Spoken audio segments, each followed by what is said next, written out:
KaraokeBooks. The Adventures of Huckleberry Finn. Written by Mark Twain. Audiobook. Chapter 16. The Rattlesnake's Skin Does Its Work. We slept most all day, and started out at night, a little ways behind a monstrous long raft that was as long going by as a procession. She had 4 long sweeps at each end, so we judged she carried as many as 30 men, likely. She had 5 big wigwams aboard, wide apart, and an open camp fire in the middle, and a tall flag pole at each end. There was a power of style about her. It amounted to something being a raftsman on such a craft as that. We went drifting down into a big bend, and the night clouded up and got hot. The river was very wide, and was walled with solid timber on both sides. You couldn't see a break in it hardly ever, or a light. We talked about Cairo, and wondered whether we would know it when we got to it. I said likely we wouldn't, because I had heard say there warn't but about a dozen houses there, and if they didn't happen to have them lit up, how was we going to know we was passing a town? Jim said if the 2 big rivers joined together there, that would show.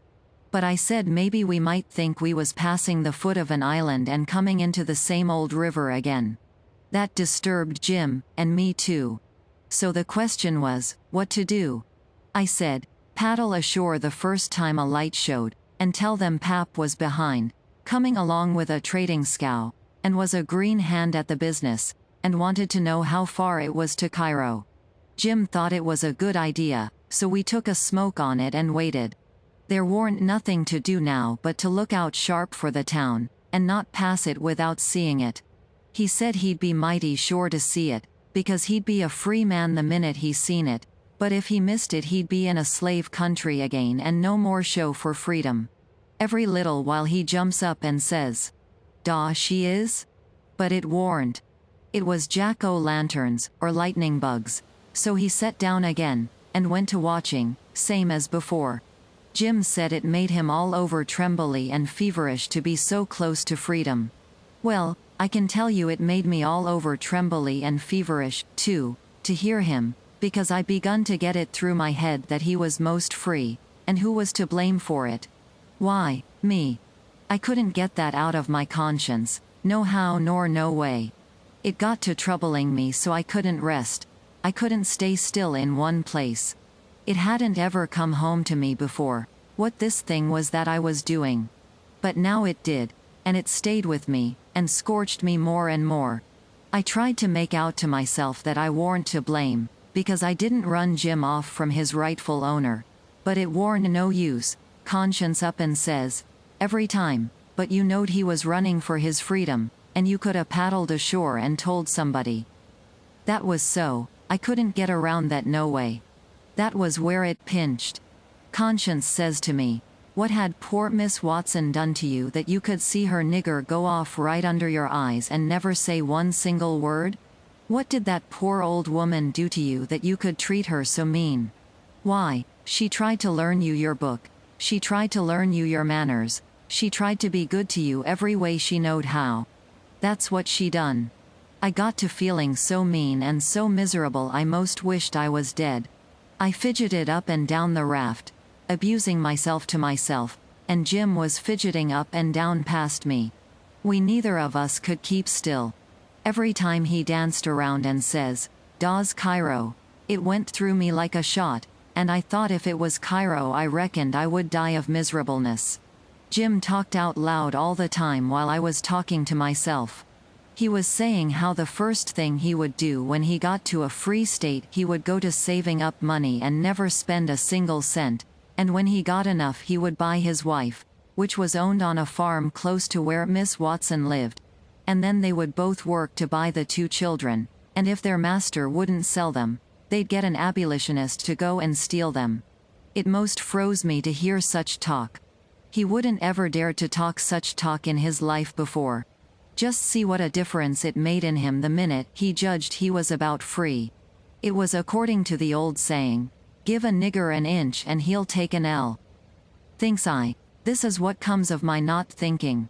Here was this nigger, which I had as good as helped to run away, coming right out flat-footed and saying he would steal his children. children that belonged to a man I didn't even know. A man that hadn't ever done me no harm. I was sorry to hear Jim say that, it was such a lowering of him. My conscience got to stirring me up hotter than ever, until at last I says to it, let up on me, it ain't too late yet, I'll paddle ashore at the first light and tell. I felt easy and happy and light as a feather right off. All my troubles was gone. I went to looking out sharp for a light, and sort of singing to myself. By and by one showed. Jim sings out. We's safe, Huck, we's safe. Jump up and crack yo, heels. Dat's de good ol' Cairo at Los I's knows it. I says. I'll take the canoe and go and see, Jim. It mightn't be, you know. He jumped and got the canoe ready, and put his old coat in the bottom for me to set on, and give me the paddle, and as I shoved off, he says, Pooty soon I'll be a shout, in for joy, and I'll say, it's all on accounts o' Huck.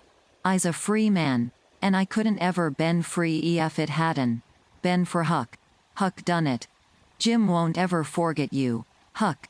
You's de best friend Jim's ever had, and you's de only friend old Jim's got now. I was paddling off, all in a sweat to tell on him.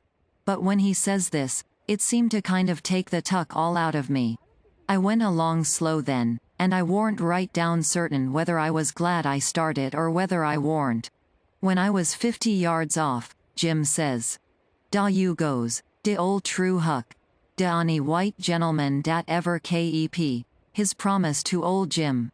Well, I just felt sick. But I says, I got to do it, I can't get out of it. Right then along comes a skiff with 2 men in it with guns, and they stopped and I stopped. One of them says, What's that yonder? A piece of a raft, I says. Do you belong on it? Yes, sir. Any men on it? Only one, sir. Well, there's 5 niggers run off tonight up yonder, above the head of the bend. Is your man white or black? I didn't answer up prompt. I tried to, but the words wouldn't come. I tried for a second or two to brace up and out with it, but I warn't man enough, hadn't the spunk of a rabbit. I see I was weakening, so I just give up trying, and up and says, He's white. I reckon we'll go and see for ourselves. I wish you would, says I, because it's Pap that's there, and maybe you'd help me tow the raft ashore where the light is. He's sick, and so is Mam and Mary Ann. Oh, the devil. We're in a hurry, boy. But I suppose we've got to. Come, buckle to your paddle, and let's get along. I buckled to my paddle and they laid to their oars. When we had made a stroke or two, I says, Pap'll be mighty much obleeged to you, I can tell you. Everybody goes away when I want them to help me tow the raft ashore, and I can't do it by myself. Well, that's infernal mean. Odd, too. Say, boy, what's the matter with your father? It's well, it ain't anything much. They stopped pulling. It warn't but a mighty little ways to the raft now. One says, Boy, that's a lie. What is the matter with your pap? Answer up square now, and it'll be the better for you. I will, sir, I will, honest, but don't leave us, please. It's the gentleman, if you'll only pull ahead, and let me heave you the headline, you won't have to come near the raft, please do. Set her back, John, set her back, says one. They backed water. Keep away, boy, keep to Lord. Confound it, I just expect the wind has blowed it to us. Your pap's got the smallpox, and you know it precious well. Why didn't you come out and say so? Do you want to spread it all over? Well, says I, a blubbering, I've told everybody before, and they just went away and left us. Poor devil, there's something in that.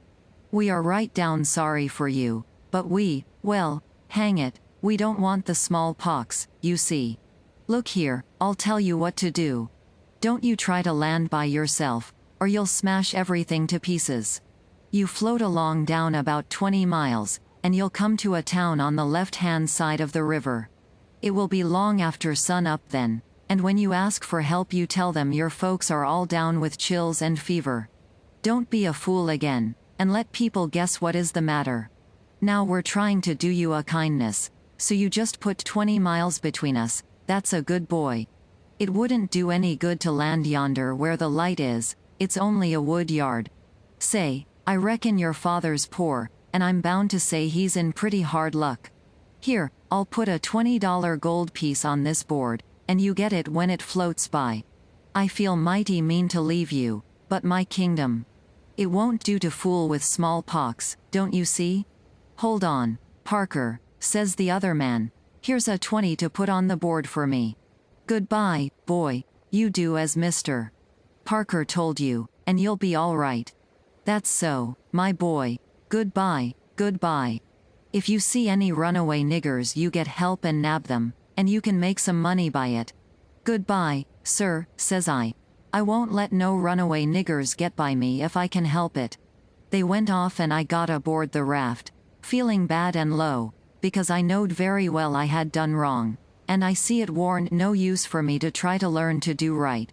A body that don't get started right when he's little ain't got no show.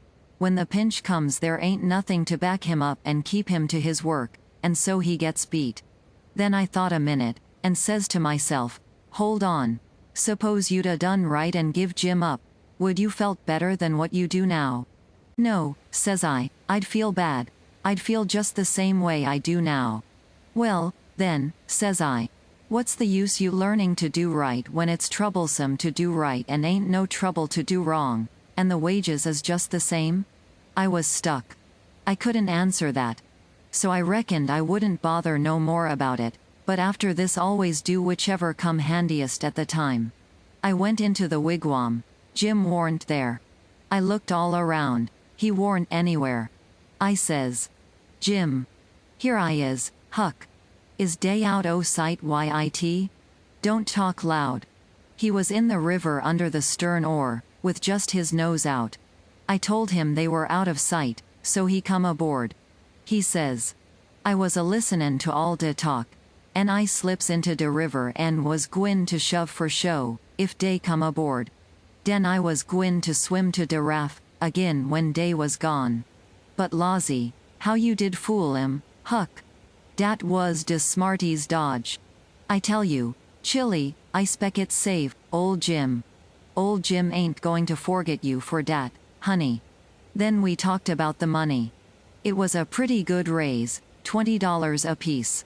Jim said we could take deck passage on a steamboat now, and the money would last us as far as we wanted to go in the Free States. He said 20 mile more warn't far for the raft to go, but he wished we was already there. Towards daybreak we tied up, and Jim was mighty particular about hiding the raft good. Then he worked all day fixing things in bundles, and getting all ready to quit rafting. That night about 10 we hove in sight of the lights of a town away down in a left-hand bend. I went off in the canoe to ask about it. Pretty soon I found a man out in the river with a skiff, setting a trot line. I ranged up and says, Mister, is that town Cairo? Cairo? No. You must be a blame fool. What town is it, mister? If you want to know, go and find out. If you stay here botherin' around me for about a half a minute longer you'll get something you won't want. I paddled to the raft. Jim was awful disappointed, but I said never mind.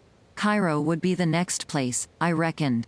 We passed another town before daylight, and I was going out again. But it was high ground, so I didn't go. No high ground about Cairo, Jim said. I had forgot it. We laid up for the day on a towhead tolerable close to the left-hand bank. I begun to suspicion something.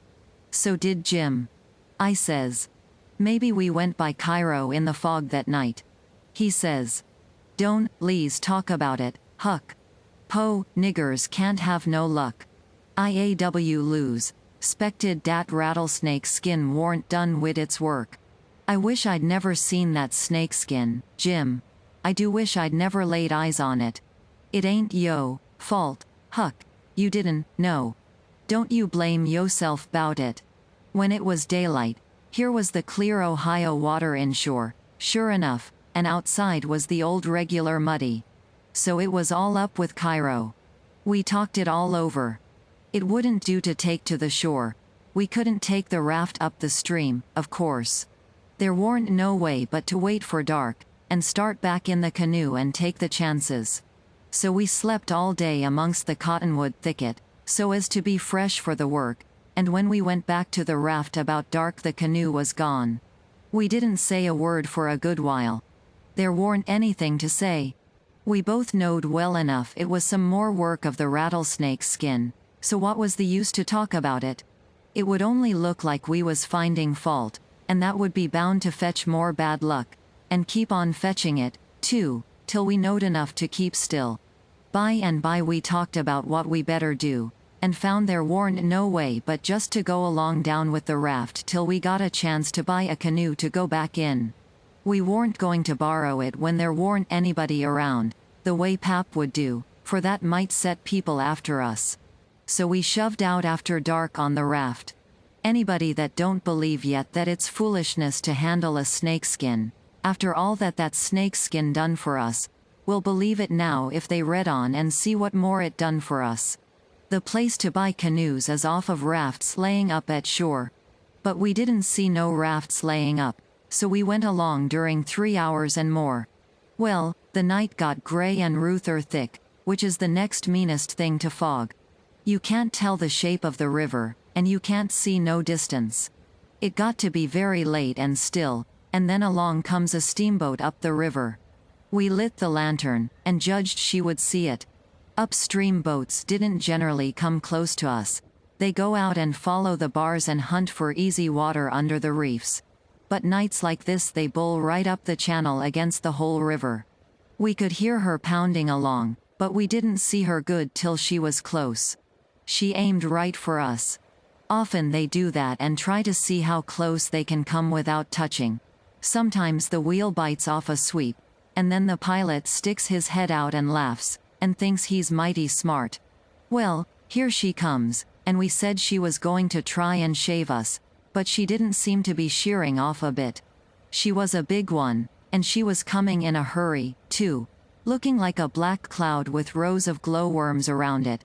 But all of a sudden she bulged out, big and scary, with a long row of wide-open furnace doors shining like red-hot teeth, and her monstrous bows and guards hanging right over us. There was a yell at us, and a jingling of bells to stop the engines, a powwow of cussing, and whistling of steam, and as Jim went overboard on one side and I on the other, she comes smashing straight through the raft. I dived, and I aimed to find the bottom, too, for a 30-foot wheel had got to go over me, and I wanted it to have plenty of room. I could always stay under water a minute. This time I reckon I stayed under a minute and a half. Then I bounced for the top in a hurry, for I was nearly busting. I popped out to my armpits and blowed the water out of my nose, and puffed a bit. Of course there was a booming current, and of course that boat started her engines again 10 seconds after she stopped them, for they never cared much for raftsmen. So now she was churning along up the river, out of sight in the thick weather, though I could hear her. I sung out for Jim about a dozen times, but I didn't get any answer. So I grabbed a plank that touched me while I was treading water, and struck out for shore, shoving it ahead of me. But I made out to see that the drift of the current was towards the left-hand shore, which meant that I was in a crossing, so I changed off and went that way. It was one of these long, slanting, 2-mile crossings, so I was a good long time in getting over. I made a safe landing, and clumb up the bank. I couldn't see but a little ways, but I went poking along over rough ground for a quarter of a mile or more, and then I run across a big old-fashioned double log house before I noticed it. I was going to rush by and get away, but a lot of dogs jumped out and went to howling and barking at me, and I knowed better than to move another peg. Karaoke Books.